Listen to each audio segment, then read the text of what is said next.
Pleased to welcome you all to our first ever virtual evening program. We miss seeing all of your lovely faces in person and hope we will get back to that sometime in the future, but we are so glad you joined us this evening for our annual Green Building Showcase. I would like to thank the American Planning Association for partnering with us tonight. We also always love having partners for our evening programs as it encourages so much more participation. And I know that participation tonight will be via chat, but it's still participation. We are also glad to be part of this year's virtual Green Living Festival, which is hosted by the Missouri Botanical Gardens Earthway Center. Today's festival focus is energy and efficiency, and we're closing out today's live events. Sorry, my energy saving office. As I mentioned, this is our first virtual evening program. We have hosted a few other virtual programs, including our benchmarking and energy efficient carousel last week and Friday coffee breaks to check in with members on a variety of topics. We've done 2 coffee breaks so far and are pulling together a schedule of more, so stay tuned. And I have to say they are quite fun, so try to join us next time. And next month, we are excited for our annual Green Building Tour on July 14th, which is also, yes, you guessed it, virtual. We will be touring the Maryland Heights Community Center, a LEED Silver building with a strong focus on wellness. Like many of you, we are working through what this pandemic and the current unrest means for our shared future. But we know that our mission of making every building a green building is more important than ever now. And making that mission accessible and inclusive is also more important than ever now as well. Thanks for being on this journey with us. Just like green buildings are better, we all are better working together to address many of the unrest and issues through green buildings. And so now I'd like to turn the floor over to Jonathan Roper. Jonathan is the chair of the American Planning Association, St. Louis Metro Section. Thank you, Angela. And thank you guys for all being here and joining the American Planning Association and the USGBC on this Green Building Showcase. We're very excited to have you. And I saw that some APA members are here. Bob Lewis, I see you on there, and Sean Tooley as well, and some other members. So thank you guys for coming. The American Planning Association is a national organization that provides leadership in the development of vital communities for all by advocating excellence in planning, much of which coincides with sustainable planning and sustainable places. We also promote education and residential empowerment, and we'd like to provide our members of the APA with the tools and support necessary to ethically meet our challenges and grow with change. With the APA on the St. Louis Metro section, we are the local leaders to advance this mission in St. Louis communities within Illinois and Missouri. I'm the president and also a planner with the city of Olivet here in St. Louis. I must remark that with the death of Mr. George Floyd and other grave injustices, that in light of historical trauma that has inflicted a lot of pain and suffering on the African-American communities and a lot of low-income communities, especially a lot of times by the planning profession, that we also, as the American Planning Association, recognize those injustices and still are working on those, but we also are providing guidance to members to overcome those past and previous injustices, such as we have a policy guide that actually I was one of the members to help approve that. So an equity guide with through APA National, as well as a code of ethics that our professional planners work and practice by, as long as some other resources. So if you'd like to learn more about the APA, please just give me a chat, but also I'll be here all evening. But with that said, again, thank you for joining us. And now for the first of the three projects we will learn about tonight is the Missouri Botanical Gardens Jack C. Taylor Visitor Center. We are thrilled to be joined by Mark Vandenacker. He's an architect at Tao and Lee Associates. Currently, Tao and Lee Associates are partnered with Ayers St. Gross for the design of this new visitor center. And Mark has been 10 years of experience in architecture and design. His previous projects include Ballpark Village Phase 2, Grant View Library, and the Enterprise Pavilion at Shaw Park. Now we will hear from Mark, so take it away. Great. Thank you, Jonathan. As I take over the screen, can I get a confirmation from someone that we've got screen sharing? Got some head nods. Thank you. Like as introduced, my name is Mark Vandenacker. I'm with Tao Lee Associates, and I get the delight of presenting this project to you all. I don't think the Missouri Botanical Gardens is a unknown to anyone involved in USGBC. The project, in partnered with Ayers St. Gross, has really started from a concept of a gateway to the garden. As many of you have visited there before, you know that the first impression to the garden is a large, stark white building with a barrel roof. It does not exactly scream garden to the visitors, but it's an amazing asset in our community, and we are very fortunate to have here in St. Louis.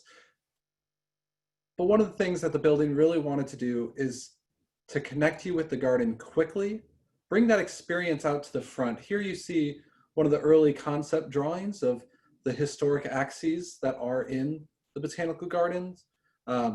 Certainly crossing the Climatron to the Spink Pavilion east-west, as you'll see, through the Rose Garden, Linnaean, all the way down parallel to Tower Grove Park. One of the things the new building really sought to do is to make these connections, these axes, clear visually, but also as physical connections, and of course incorporate the amazing site features into this composition overall. We're trying to, capture and celebrate the heritage of this place.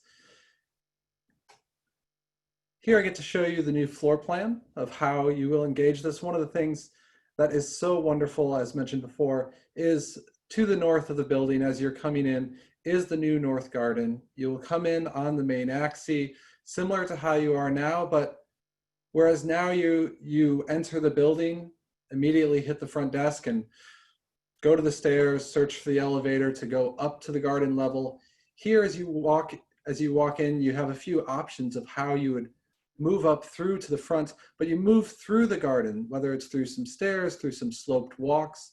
There's places to sit and enjoy. There's even some water features that you'll see that will lead you into the main lobby. As you can see, the kind of overall partie of the project, there's an event center over to the east side, which will be replacing the existing auditorium, but also, but it'll be a flat floor, which will allow a great deal of flexibility to the garden's event hosting capabilities, as well as opportunities there. Sassafras Cafe is maintained right in the center with some dining to the new South Garden throughout, and a new conservatory for Mediterranean plants will finish the connection there to the south. Here you can see one of the earlier sketches of bringing natural stone in onto the front facade, highlighting the main lobby entry with glass, dividing the building up into a few specific masses to help its legibility. And again, that North Garden is such a key component. Switching to the back side, here's, if you're looking from the southeast, you see the Linnaean House prominently in the center. The new South Garden really filling that area that now is a little bit scarce with the existing drive up. The plaza there will be reworked into this new South Garden. Jumping back out to the North Garden, here you see a more recent rendering of how this will be, not just a conceptual drawing. the garden has felt so strongly about connecting people quickly with this. And one of the things that, of course, is so lovely about the garden, as you all know, is it's not just native landscaping. It's a large wealth of research, endangered species. And here we have opportunities where even before you touch the building, before you come up the steps, to engage with multiple different species that can be rotated out. And here you see the chance to even meander before you're into the garden, which we all know the best thing about the garden is meandering for a long time on a lovely day. Here's a view of the south garden and plaza there, leading you straight out to the extremely large ginkgo tree beyond. A number of alleys of trees are created to shade and to offer, again, close connections at grade with where you're walking through, and a number of stone benches as natural elements that give place to pause and give place to gather as a group. Here you can see, and we've lowered the opacity here of these trees so you can actually see the building in the background. The new outdoor dining that will allow you to really sit and enjoy the cafe underneath a large trellis, really being in the garden as we all would love to be. Now, this is a USGBC presentation, so of course I get to talk about the lovely sustainability efforts that are done by the gardens in this building. First, and I think this is so important, we have the advantage of having a low, large building, and we're implanting two 25,000-gallon cisterns in there to irrigate plants.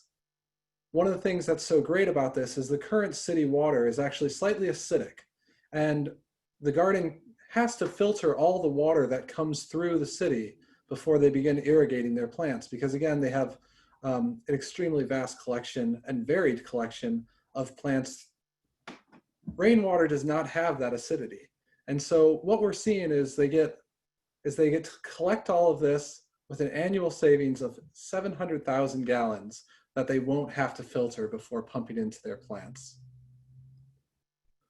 Following that, commonly is ventilation. We get to use a dedicated outdoor air supply, and we've strategically aimed to create a few main areas in the building that can actually utilize natural ventilation. You'll see the dining and the event center are meant that they can open up and receive breezes through, but the lobby and the conservatory, as you move in to see this early concept diagram, the lobby is looking to use displaced air low where we are, and then operable windows up high in this lantern to really move hot air out and actually save energy in the process.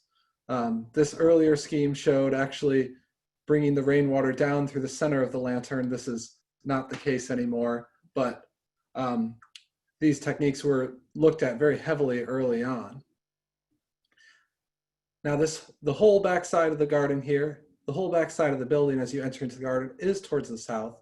And so extensive efforts have been made to trellis, to control using frits so that we don't overcook our building, specifically the right half in the event center, the dining and the lobby.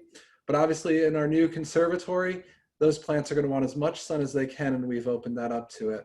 See, extensive daylighting and shading studies were used to make sure that occupants would be comfortable, that those working at the ticketing desks would not have glare as they're trying to check in new members, and repeated guests.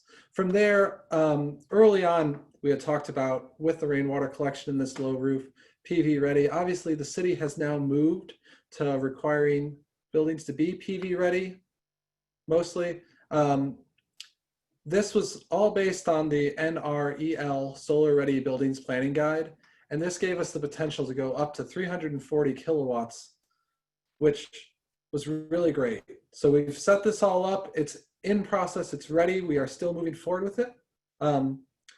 But coming back to an earlier concept diagram of it, what we really did from the beginning is say, what can our real generation of kilobtus per square foot per year is your bottom category in the brighter green, of how could we move to producing as much energy as this building possibly could and preparing it for the future in that. We broke it up into small pieces and we're into smaller pieces so that we can achieve. Obviously, this is not the final footprint, but we're really satisfied with the amount of area that we'll be able to collect here. Beyond that, when we talk about, very important is the envelope and making sure that we're not losing our heat or our cooling, that we're not letting in unwanted air at the time. Of course, we're using best practices with continuous insulation, but also thermal bridging, which is not always the most commonly sought after. But as you'll see in the center here, we're using a shook isolator for all of our trellises. You see circled on the right that steel, as it heats up in the summer from direct sun, will not be pouring back into our building through the connections. Again, insulated, continuous insulation, there are my words, wrap the whole building in the opaque situations, which are really helping drive our energy use down. It's driving it all the way down to a 23% reduction from LEED baseline. So this is really great for the long term of the garden and their facilities. Wrapping up, of course, we're aiming for LEED goal. That's our target. And you'll see some of the targets, some of the credits that we're going after. And I know many of you have sought after these as well. Life cycle analysis with embodied carbon reduction is a newer one for our office. Of course, indoor air quality, monitoring. One thing it is worth pointing out in red below is native landscaping. The garden's new visitor center will not be achieving that credit.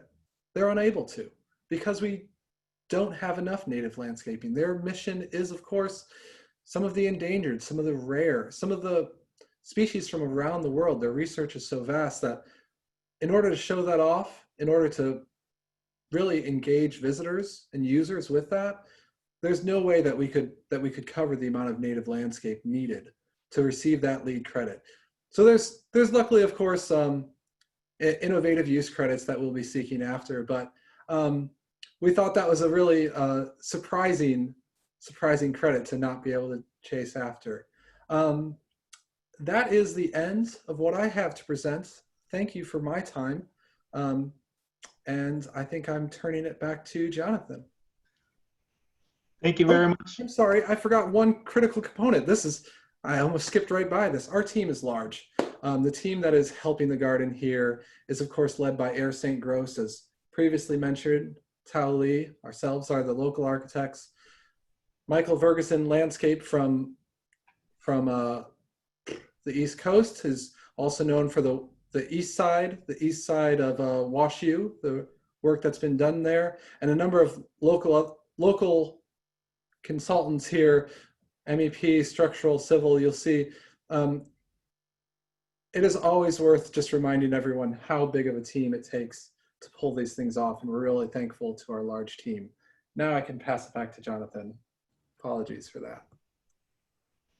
Well, thank you very much, Mark. And we will, just to remind the crowd that we will have questions and comments at the very end after the third presentation. So if you hold all those for now, and if you forget it, just put it in chat and we'll hopefully come back to them soon. So thank you very much, Mark. You give us more reasons to love the Missouri Botanical Garden.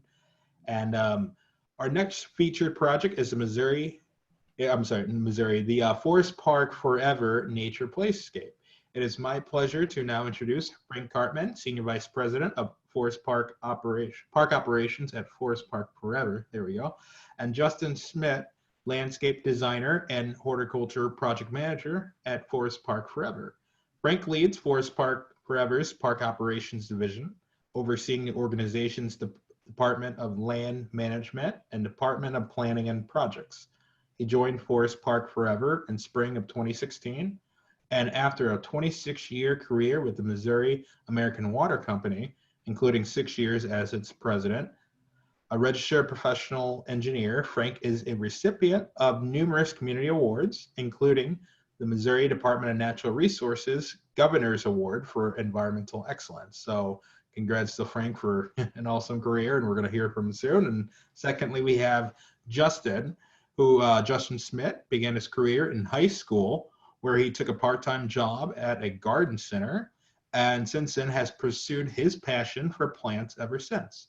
He obtained a bachelor's degree from Southeast Missouri State and has since managed landscape installation and maintenance projects across St. Louis and Denver, Colorado. With that, please welcome Justin and Frank to the program. All right, well, thank you, Jonathan. And let's see, I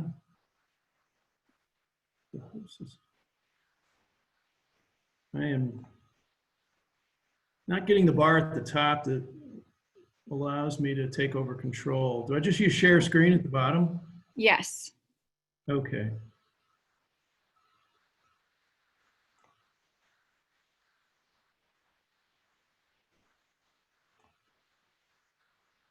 All right. You see my little, We do see your screen. We see kind of the navigation pane for the presentation right now. all right.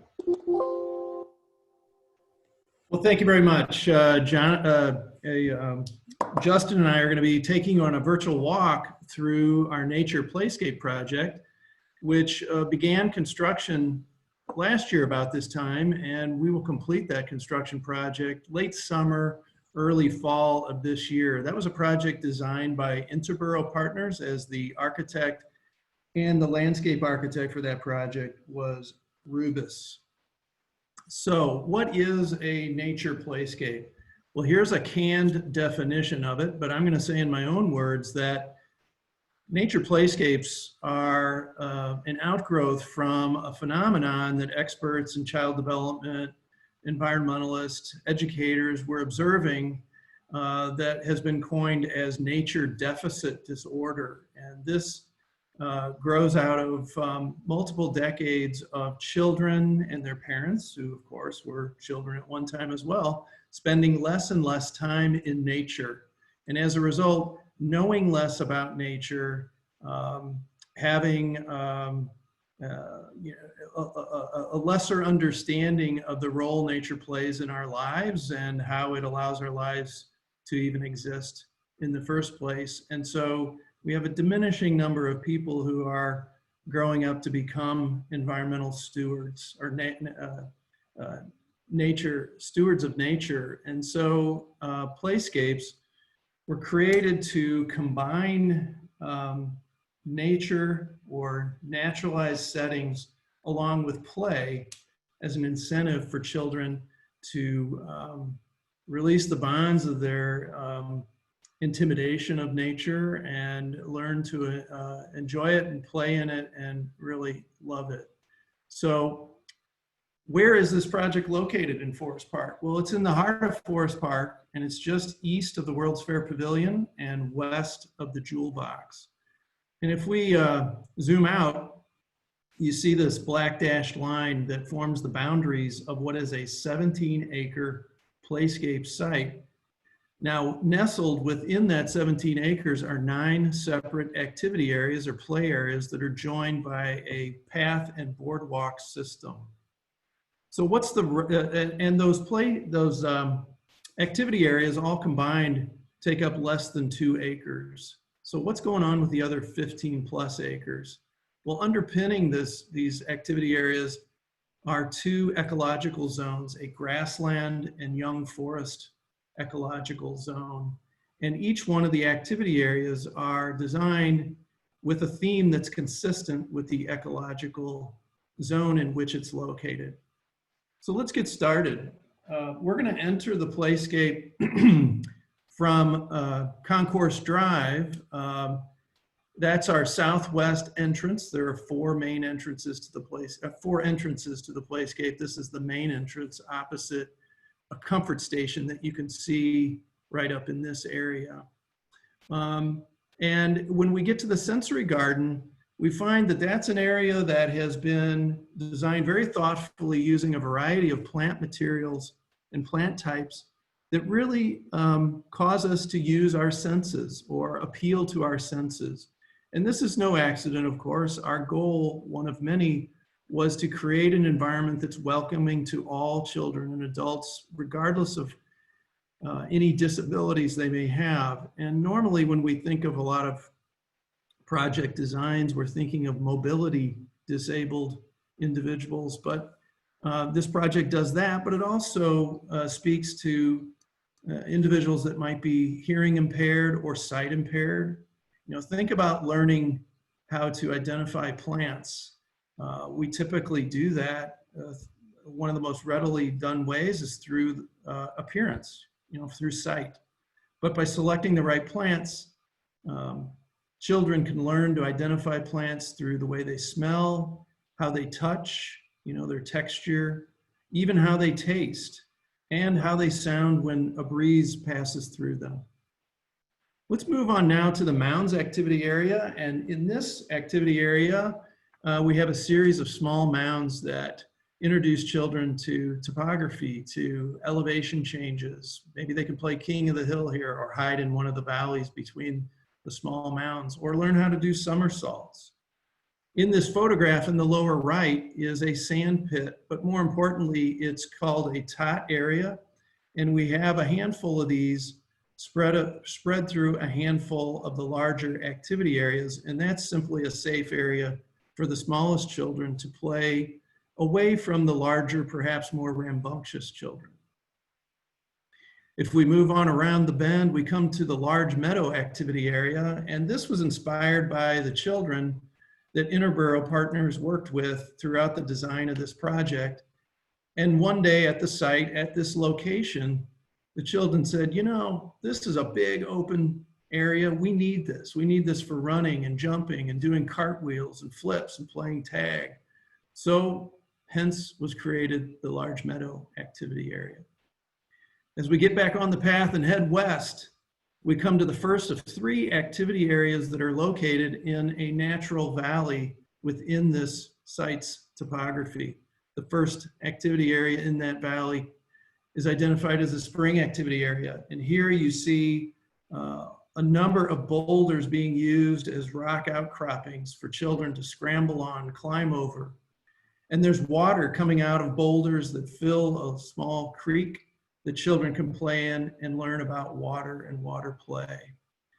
If we go on down to the bottom of the spring, in this area is a shallow pond that kids can stomp in, get muddy in, or perhaps they have a dip net and they want to study the invertebrate species, animal species that live there.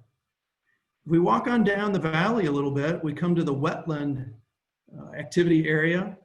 And this activity area you see right here, kind of in the foreground of the rendering, a group of children playing, and they're playing with small parts, loose parts, like little branches, twigs, pebbles, mud, and they're diverting the flow of water that's coming down from the spring activity area.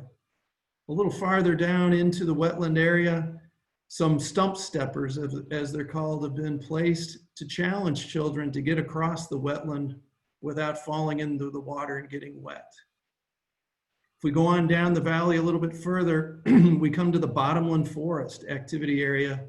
And when I see this image, I think of an outdoor classroom. This area will also have longer branches and limbs that can be used to build structures, perhaps some of those teepees that I think we've all probably seen in successional forest from time to time in Forest Park. If we move on north then, we come to the remaining 3 activity areas in the playscape, those being the gravel bank, the young forest, and upland prairie. At this point, I want to turn the presentation over to Justin, who's going to share with you some of the more interesting construction aspects of this very unusual project.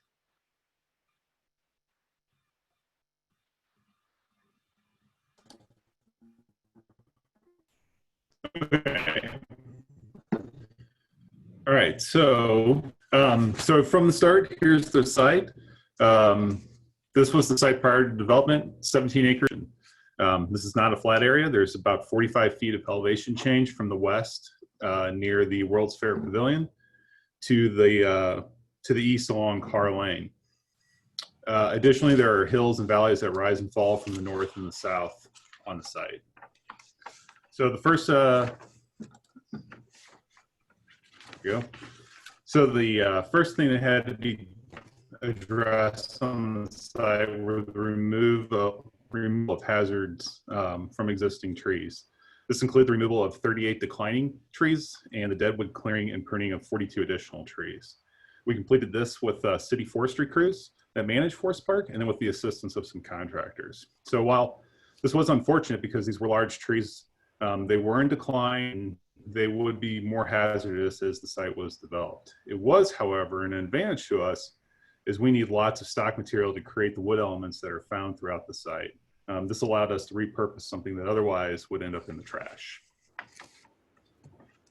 So wood is used to create many of the elements in the activity areas. Log benches, stump steppers, edgers, climbers, sculptural pieces all need to be crafted. Rustic and rough items are cut and shaped on site by the build team, with wood being sent to a local carpentry shop. The trees were dismantled. They were then sorted by size and stockpiled on site.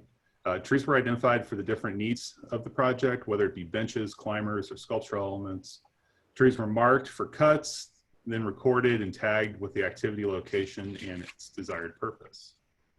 So with the tree work complete, the site work kicked off in the summer of 2019. Grading and shaping started, along with shipments of stone to the site. Stone, whether it is boulders for building walls or acting as benches or gravel in stream beds or ground covers, there's approximately 4,300 tons of stone in this project. Boulders for the playscape are harvested from a farm in Lincoln County, Missouri. Using a local source for the boulders gives the project the appearance of native rock outcroppings that would be found around this area. It also reduces the cost of freight and energy that would be required to move these large objects. So with the hardscape and the infrastructure continuing through this past winter, and in March, we began to install the plantings on the site. This work is being completed by our in-house land management staff with support from contractors as needed. This is the site towards the end of April. You can see the plantings in the mounds area, and then also in the sensory garden are taking place. And then we've also just completed some of the native seeding. So as Frank discussed earlier, it was key for the design to have two ecological zones, a grassland to the west, and then a young forest to the east. The entire site is receiving a ground cover layer of seeded grasses and forbs. In the grassland, being open and sunny, the grasses and forbs will dominate this landscape, while in the young forest, they will eventually be replaced as the trees and shrubs grow and cast shade over the forest floor. Additionally, the site is divided into zones, different types of landscapes, and you can see those. Each zone receives with limited species overlap, so that distinction can be made between the grasses, sedges, and rushes, along with forbs were installed in April with a no-till drill. In addition to the seeding of the site, container plants were installed in activity areas and along the paths. This allows us to establish a buffer between the path and the seeded landscape that is shorter to not overwhelm folks when they're with the abrupt change in height. Container planting is also done in the activity areas, as in the sensory garden, where specific plants are chosen to activate the senses, and for focused drifts throughout the seeded plants. In the forested areas, we planted trees. Specifically, we planted three types of trees. We did overstory. These are large, long-lived oak shade trees. We planted pioneer species, trees that establish quickly for shade on the forest floor. And of course, we added understory trees with seasonal interest with spring and summer blooms. Our method for tree planting, we were able to transplant 22 trees that were in conflict with construction. They were relocated on the site. And then the majority of our new trees for the project were all locally grown, either in eastern Missouri or southern Illinois.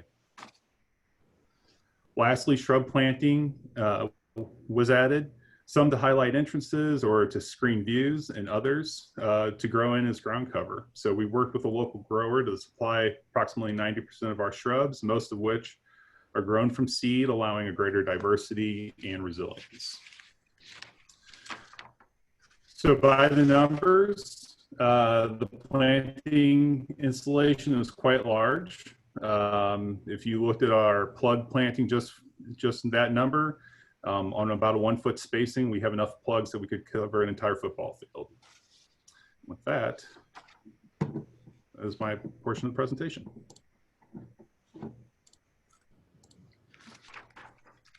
I'll hand it back over to Jonathan. Great. Thank you very much, Justin, and thank you very much, Frank. That's always an exciting, Forest Park just keeps getting better and better each year. So this fall, we look forward to the Playscape. And our final project this evening is Forest Park Forever's East Waterway project. We are joined by Ted Spade, partner and founder of SWD Design. They're out off Big Bend and just Webster Groves, just not too far from Forest Park there. Ted is known around the country for his tacit knowledge of park planning, landscape design, horticulture, environmental planning, and landscape management best practices. His vision and talent is infused with his firm's practice, ever-challenging accepted standards and methodologies. Ted was named the American Society's Landscape Architects Fellow in 2018, and in 2012 he was awarded the Robert Gutz Award for his contributions to the profession of landscape architecture. What an awesome career, Ted, and we are proud to hear from you today. So, Ted, take it away. Great. I don't know why it's sharing this particular screen, but there's my schedule, everybody. Oh, actually, Ted, you're fine. You're on the right. You're on the right. right. You can see it? Okay. I see. Good. Great. Well, good to see you all today. Even though it's remotely, I miss not seeing you guys. I miss seeing you guys in person. So thank you, Jonathan, for the kind introduction. Some of you may have attended a presentation we gave about a year ago. And the good news is we are close to breaking ground on this project. This is kind of a recap of the East Waterways project in Forest Park. As many of you know, again, Forest Park is such a beloved asset, and the east side of the park is one of the very kind of few areas that hasn't really been touched by all the amazing changes and the master plan implementation that has occurred over the last 20 years. And this side of the park is really well loved. It's an area that the waterway itself along Kings Highway by Steinberg Skating Rink and I-64 to the south with Bowl Lake. It's an area that is loved by many of us who may have fished in Jefferson Lake. And so from that standpoint, really making sure we maintain the fishery here in Jefferson Lake was a key goal, but really connecting the waterway system. The master plan for Forest Park was really about this interconnected waterway system. And as part of our goal here was really just to communicate not only to the public that we're going to maintain the fishery, but actually make it even healthier, make it even better. And so as we look at some of the people will say, well, what's wrong with the Jefferson Lake? People use it and you kind of forget that it is so beautiful of a space, and but yet it's old and tired. There are many things here that were part of the CCC. So part of our cultural resource side of this is to maintain some of the historic aspects of it. But, along the effort here there was a lot of things here that really environmentally are not necessarily correct. We're using tremendous amount of potable water to keep all the various lakes filled.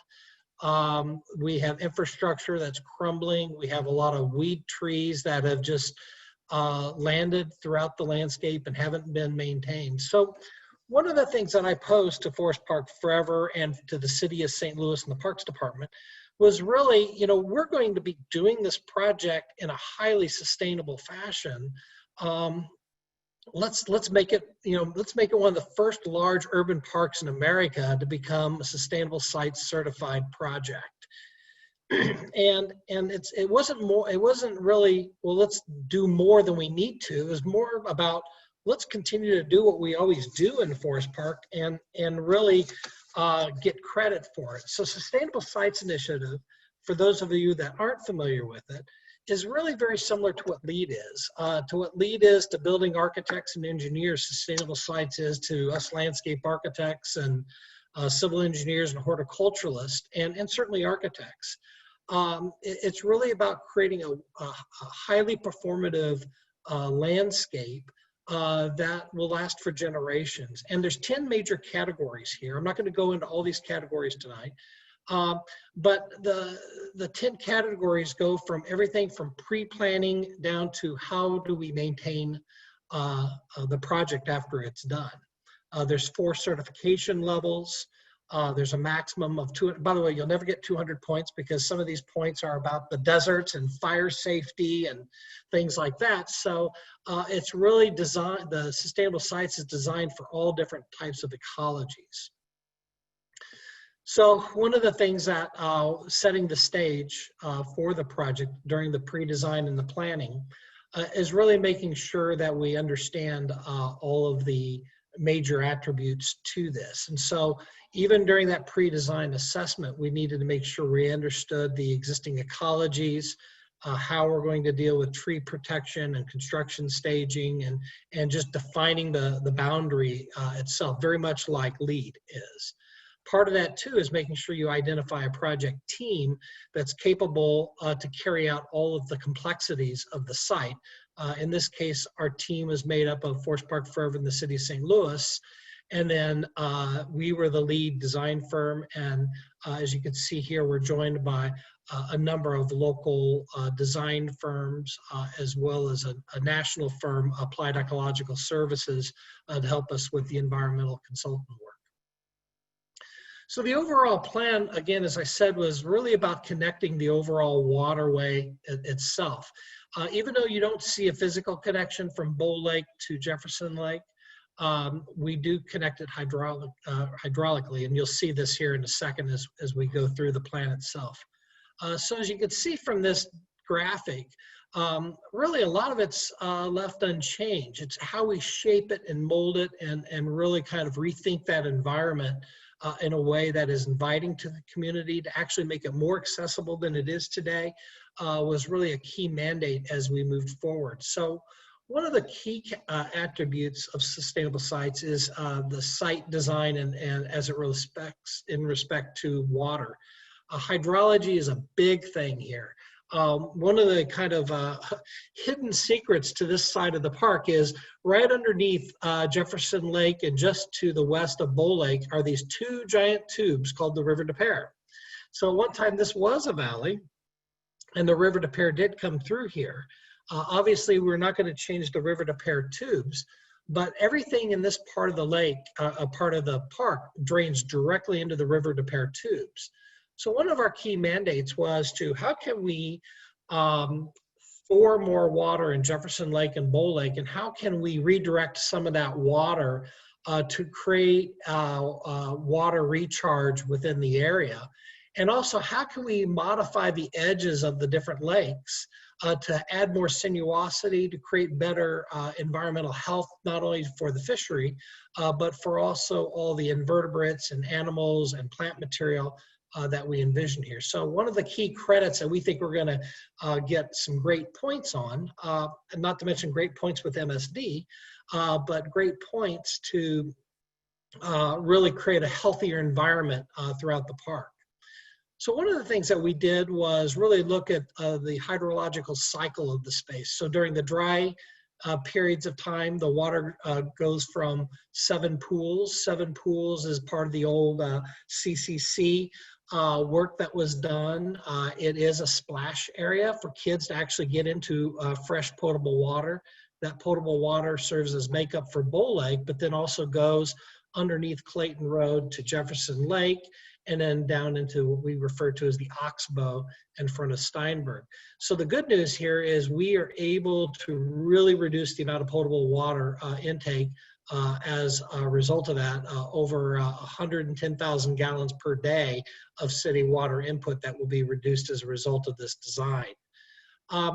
During the wet periods, during a major rain event, you'll see in the light blue here where we're identifying the rain gardens. These rain gardens are able to disconnect pipes from Faulkner and from the McDonald Planetarium area and really take that water to the rain gardens. Likewise, from Kings Highway, you'll see on the east side of Jefferson Lake where there's several rain gardens here. All this will be part of the biofiltration process prior to going into the lake.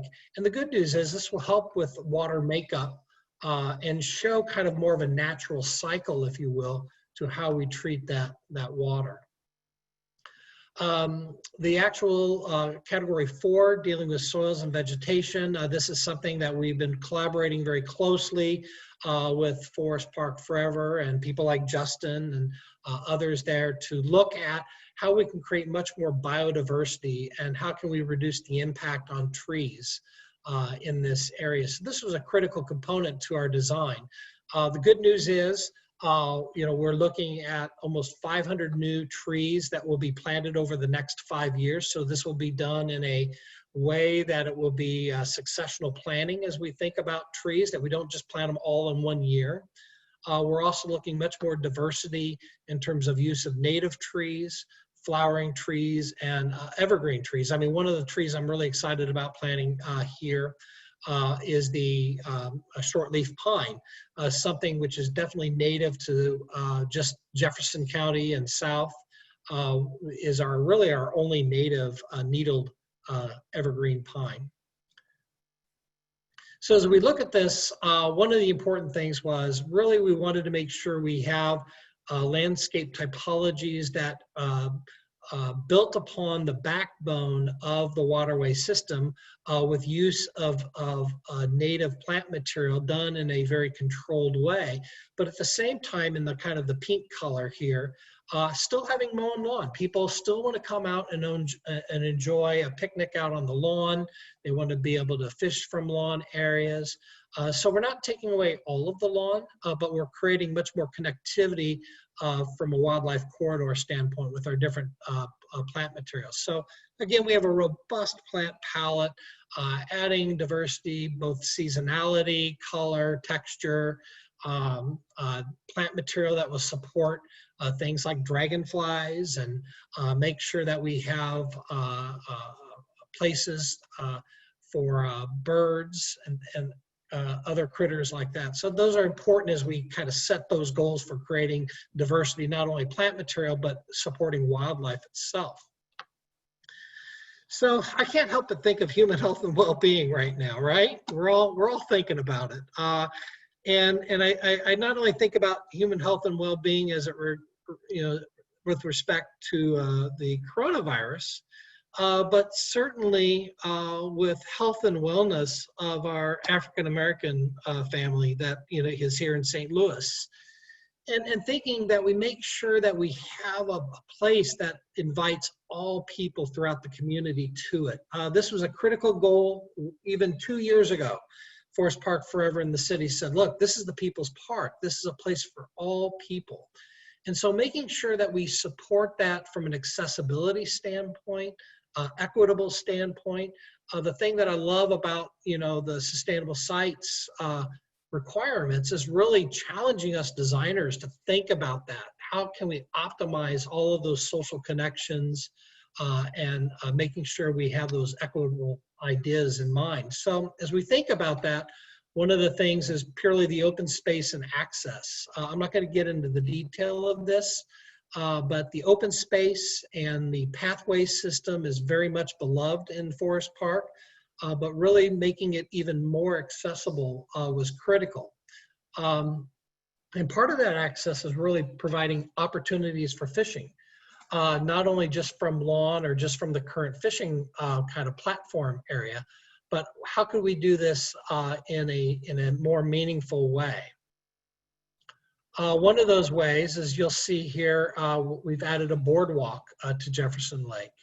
And we've added more tertiary trails and walkways to be able to get to the water body itself. I'm not going to get into all the construction and maintenance and educational sides of things, but only to say that there's a lot of robust discussion that occurs about construction methodologies, a lot of robust conversations that occur about operations and maintenance, and a tremendous amount of community input through the Forest Park Advisory Board, as well as the public at large.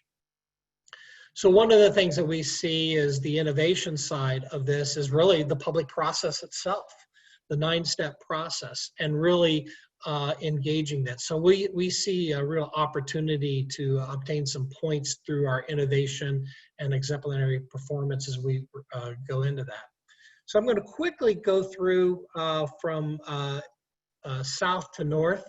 Bull Lake, the renovation here is really adding again more sinuosity and connectivity to Bull Lake itself. Right now it's kind of like a forgotten corner of the park. We wanted to kind of reveal it and discover that as people can connect with this portion of the park. And one of those things is what we're calling the Bull Lake Landing, an area where you're drawn into the lake area, a place for respite, quiet, contemplative space, but also a place for learning and understanding science. Being right across from the McDonald Planetarium, thinking about biomimicry and the idea of pollinator landscapes and this connection to water. We want this to be something where people will want to come to this space. Jefferson Lake, really this is very exciting. Just trying to reshape the edges of Jefferson Lake and being able to really have almost a new entrance to the park here along Clayton Road. And really for people to kind of pause, much like when you drive along Lagoon Drive and you come to the Grand Basin and all of a sudden you have a wonderful view of the Grand Basin and Art Hill and the Art Museum. It's like everybody wants to slow down. Right now, people fly down Clayton Road, right? You guys, nobody wants to turn their head left or right because they want to fly down Clayton Road. Well, we want to slow the car, slow the pedestrian, and get them to enjoy the space. And so one of the things that we are going to have here is this, what we're calling the Clayton Cascade. This is the water that flows from Bull Lake into Jefferson Lake. And we create a little prow here to really enjoy the views of Jefferson Lake. Maybe you don't have time to go fishing, but you have time to maybe peer out and enjoy the beauty of the park at this point. Get off your bike, enjoy the space. And really, to me, it's like one of the parts of the city that it's like being in Central Park on the Sheep's Meadow and knowing that you're in this surrounded by nature, but yet here's this urban wall. And to me, I think we have that same kind of connectivity of the city of St. Louis with the Central West into the east. As I mentioned, the idea of a boardwalk, being able to connect with the water. We're designing this in such a way that people can get close to the edge, and we're not going to have a guardrail here. We're just going to have a curb rail along this edge. We will be introducing a new pavilion here. One of the things that we looked at is kind of the mid-century modern aspects of this side of the park, obviously with the planetarium and with Steinberg skating rink. We felt that we could get away with a pavilion that had a nice visual impact, but yet super simple idea here. And then as we get down towards the very end of Jefferson Lake on the north side, we have this weir structure, which helps contain the water within Jefferson Lake, but it's also another place where you can fish from, cross over, and maintain the water level in Jefferson Lake and meter it out to the area that we refer to as the oxbow. So the oxbow itself is kind of the water's journey. It has an opportunity to have a series of small cascades We connect into Steinberg Skating Rink from here in Faulkner. Some of you may have parked over here along Faulkner Drive and then walk across over to Steinberg Skating Rink. We wanted to continue that and really make it just a nice event. So really one of the main theses of the design is really connect people to the water, bring them to the water, and have that visual connection at all times. So that is it. That's my whirlwind. I think I might have kept it in 15 minutes. Hope so. That is it. Excellent. Thank you so much, Ted. We're actually going to turn the floor over to Emily Andrews, USGBC-Missouri Gateway Executive Director, to help facilitate Q&A at this point. So we hope that you've been entering some of your questions into that chat box, and we're excited to dive in to some of those now. Great. Thanks, Hope, and thanks so much to all of our presenters. I am very excited about all of these projects. I have to say, I serve on the Forest Park Advisory Board and have seen a lot of presentations about both the projects in the park, and of course our offices are at the Missouri Botanical Garden when we're not working from home. So we've been watching that project with a lot of interest. So I'm excited that we could feature all these in progress projects. I'm going to actually unshare. I'm going to stop sharing so that we can have a gallery view. So a couple of questions that have come in already in the chat. One real quick one, if we could share the timeline of the projects in Forest Park. I know that Frank, you might have touched on this, but just to give us a little, maybe if you want to start, Frank, and tell us, I know it's underway, but when do you expect completion? Okay. I'm unmuted, right? Okay. You are, yes. Yeah, the Playscape construction started about this time last year, and it'll be substantially complete by the end of summer, early fall of this year. Justin and his team, of course, will still have some planting to do beyond when the hardscape is completed. The waterway project, we are still working with Ted, who's going to pull all of his hair out, working on the final requirements for the MSD permit for that project.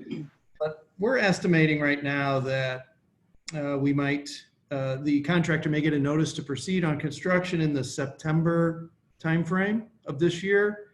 And it's about an 18-month, I'm going to say 18 months to 2-year construction timeline. So we're looking at, I guess, about April 2022 to October 2022 before it's placed in service. Got it. Thank you for that. And just a follow-up question, Frank and Justin.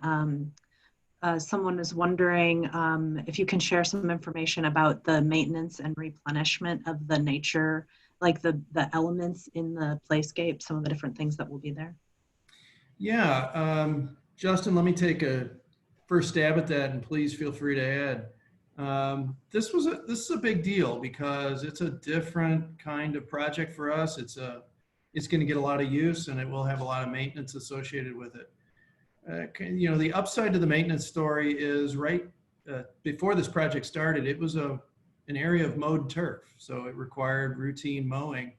That cost will go away, and but once we get, you know, the landscape established, the prairie and the forest, it will require less routine maintenance.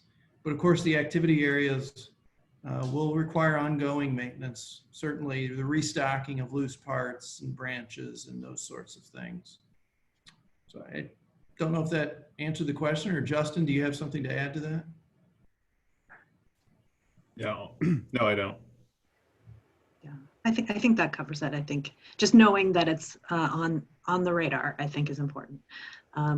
So to go back to Ted's presentation on the waterways, we did have a question that came in and wondering if there's a plan to keep or enhance or relocate the water lilies that are available or that are viewable from the highway. I guess that's in Bull Lake, right? Yeah, so we are not. They are lotus. They're not water lilies. And so as you know, they have been, they're extremely invasive. That's not to say they're not native. They just have choked out that entire water body. And as a result of it being all silted in. So we do not have, we looked at the options of that. And it was just, we were just afraid that once we connect the water bodies together, that the seed source and all that could proliferate throughout the entire waterway system and become kind of a choking, choking the, the ecologies in those areas. But if you guys want any seeds, feel free to collect them and take them home. We can harvest those for lotus roots, which are edible. That's right. I'm going to circle back to the gardens project, the Jack C. Taylor Visitor Center. There were a few questions that came in for that. So you mentioned that the roof or that the building will be solar ready, which it's required to be because the city has a requirement for that now. But the question is that whether the solar will be placed on the building right away, and if it isn't, how does that affect the LEED credit? Yes, the plan is that solar will be put on the building right away. It's just a matter of right now working with the right partners, getting everything set up for that. There's obviously a lot of complication when you start to talk about the size and scale of a solar thing. And so mainly I just don't have the details to be able to divulge right now and to talk through. But the intent is that PV should be up on early on, and they should be a part of the LEED accreditation. Great, thank you. And just another follow-up question that's somewhat related to the systems there. Is there any heat recovery planned for the building? Yes, there is heat recovery. Sorry, I had to go through my floor plans in my head. Yes, there is heat recovery planned inside the system, in the systems, yes. Great. One more question about the gardens building. Curious that one of our attendees wonders if there was any study undertaken to adaptively reuse the existing structure to meet the needs without having to demolish and lose those resources that went into it. Yeah, that's obviously a concern, and it's the unfortunate truth is that the existing Ridgeway was designed for about 250,000 visitors a year, and the garden now receives over 1 million visitors a year. And so there was just a capacity problem that was extremely difficult. There was also the difficulty that there really is only one public elevator, and the amount of strollers and wheelchairs that come through the garden are a lot. If you've been there on a Saturday morning, you're aware of that. And actually, so access to the garden was really difficult to achieve in the existing building, which was a strike against it, as well as the amount of daylight that is currently in the building. There's very little, as you all know, as you approach the front end. There's really only glass into the lobby, and so it was not deemed useful enough to be able to achieve this. Got it. Thank you. So back to the Playscape project. We did have a question that came in asking to, now I'm looking for it, I lost it. If Frank could talk a little bit more about what inspired some of the Playscapes that are being added there. You're on mute, Frank. Okay. There we go. I'm glad that question was asked because there's so much exciting to talk about, but so little time. So thank you for asking that question. A lot of the inspiration for the various activity areas came from the community engagement that Interboro did for this project. They had over 21 separate community engagement activities across the city of St. Louis and even into the county a little bit. And they had a 2D model and a 3D model that they used with children and parents, for children to take the parts and pieces of those 2D and 3D models and put them together in the ways that expressed what they would want to see in a playscape. What kind of natural elements and activities would you want to be able to do in an environment like this? And that was great because, you know, not all kids are developing at the same rate. Some of them can express themselves better with parts and pieces. Others can do that with words or drawings or sketches. So it was, I think, a really remarkable effort for community engagement and really influenced the ultimate design. Great. Thanks. Yes, I know there was a lot of community engagement, a lot of youth that weighed in on that, which is really awesome. Let's see, Ted, I'm going to go back to you, and this is a question from me. Since this project is pursuing sustainable sites, I'm curious if you can tell us what other sites projects are in St. Louis, and what perhaps might be one of the more challenging things about that rating system. Yeah, thanks for asking. Well, we were one of the very few landscape architects in the country that got to cut our teeth on two pilot projects here in St. Louis. One being Novus International out at the Missouri Research Park, which received basically hit the gold standard, and my office here on Big Bend. We were part of the pilot project and received the silver level. And we're currently looking at a couple other projects I can't talk about yet. But those are the projects that we started with sustainable sites. And I would say the challenges are, really looking at the existing sites themselves, making sure you get in early enough on a project to have those conversations with the client, to make sure that the property is being thought of with kind of the, what I call the basic aspects of the basic infrastructure of sustainable sites in mind. What happens is, if you go out into a property and you want to do a brand new landscape and you've got a lot of existing, landscape, and you want to tear things out or do new buildings, you can really kind of cripple yourself in the rating system. So you really need to be very conscientious very early on about the analysis and the site planning that goes on at the very beginning.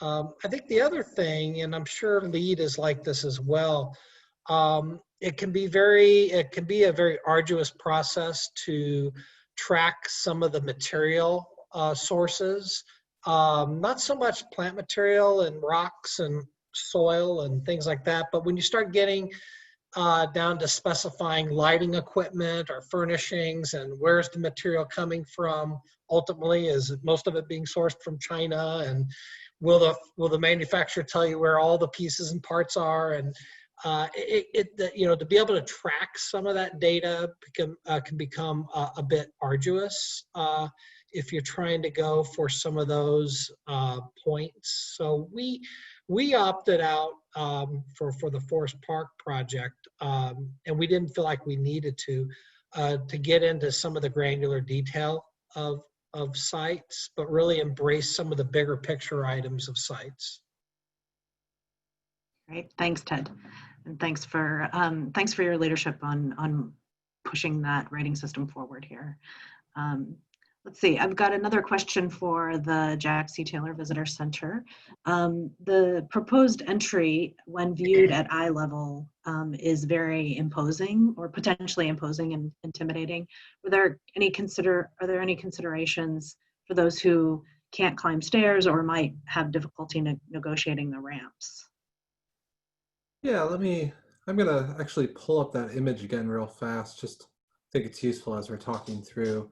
Accessibility is a huge concern of course, our office and other offices and the gardens.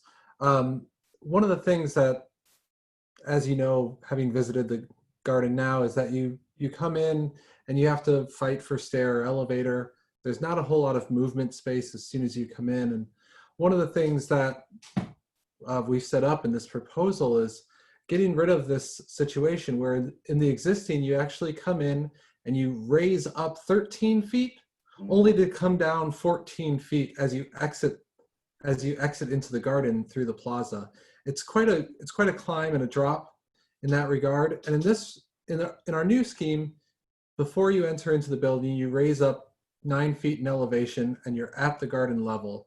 And so in this, and the way we really chose to accomplish that, tying into the goal of really connecting people with the garden quicker, so much of what we do in the garden is to walk through, to touch, to pause, to stop, is to set up some options in how you would get up, including these sloped walks, which are below ADA requirements. They're 3.2 or 3.4%. I'd have to check exactly. So they're much more leisurely, but it gives an opportunity to engage in the garden in the same way you would, but before you even enter the building. And we think that's really important. We've obviously consulted with Cohen Hilberry as they've helped us through this process, and our landscape architects, Michael Ferguson. But yeah, we understand that sometimes perception that it looks large, but we actually feel that this is a really wonderful way for people to engage the garden as they come in. Thanks, Mark. I think one of the things I love about this new design is that when you enter the building, you can then see the garden, right? From the entrance, as opposed to having to go up the stairs to see it. So I think it's going to make a big difference for people. Let's see. So there's a question that came in asking about whether the Playscape is pursuing a rating system or has used a rating system in the development. I'm pretty sure the answer to that is no, but I do know that there's a lot of background and research and consultants that have weighed in on the kind of idea of connecting kids to nature. And so I don't know, Frank, you commented on this a little bit in your presentation, but if there's any more to add there. I mean, not a rating system per se, but we engaged Robin Moore of the, I can't remember the name of it. That's going so back so far in the whole design process. The Learning Institute, something, I'm not getting that quite right, but that's an entity that devotes their time to the understanding of how children play, and specifically play in nature. So, that was very much used, and their knowledge and consulting was used very much in the very conceptual phase for this project.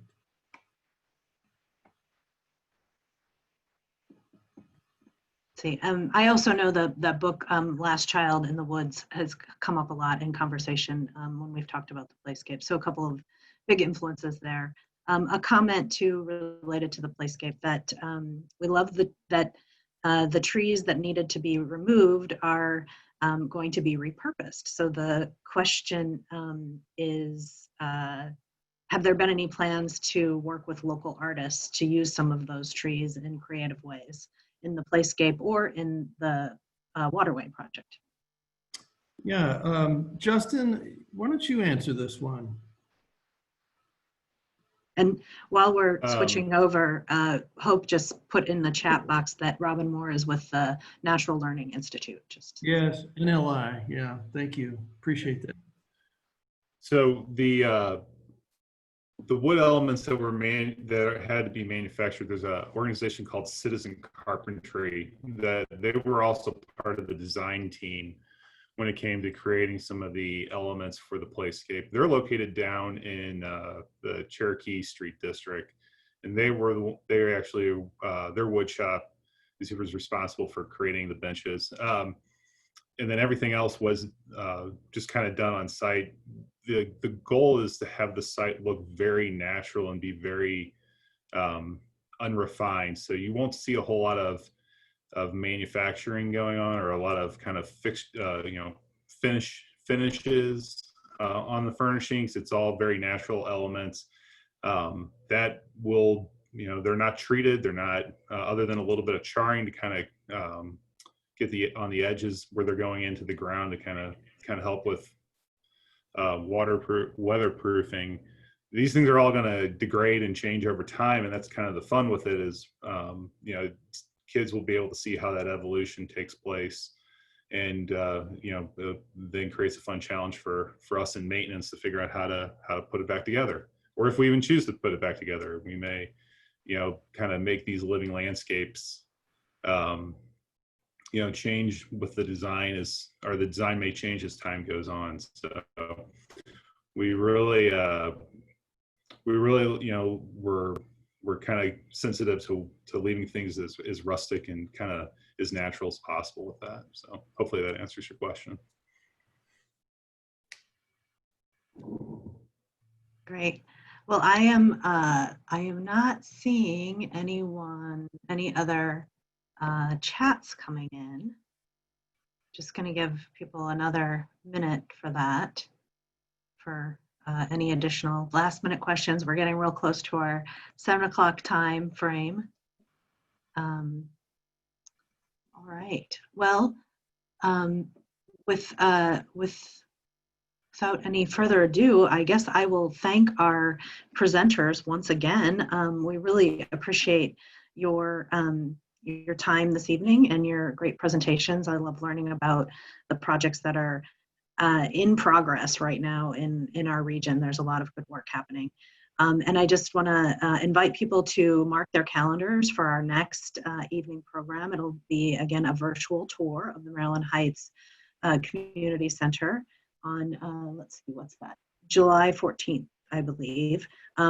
Next Monday, though, we also have a committee discovery happy hour for those of you who might be looking to fill some time or who would love to join our committee but normally wouldn't want to drive to a meeting.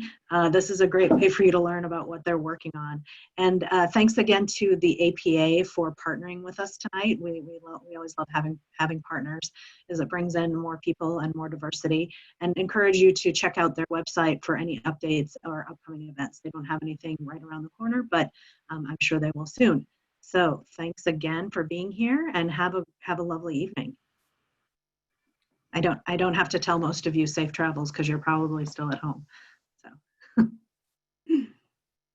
Thank you, Emily. thanks, everyone. Thank you all. Thank you.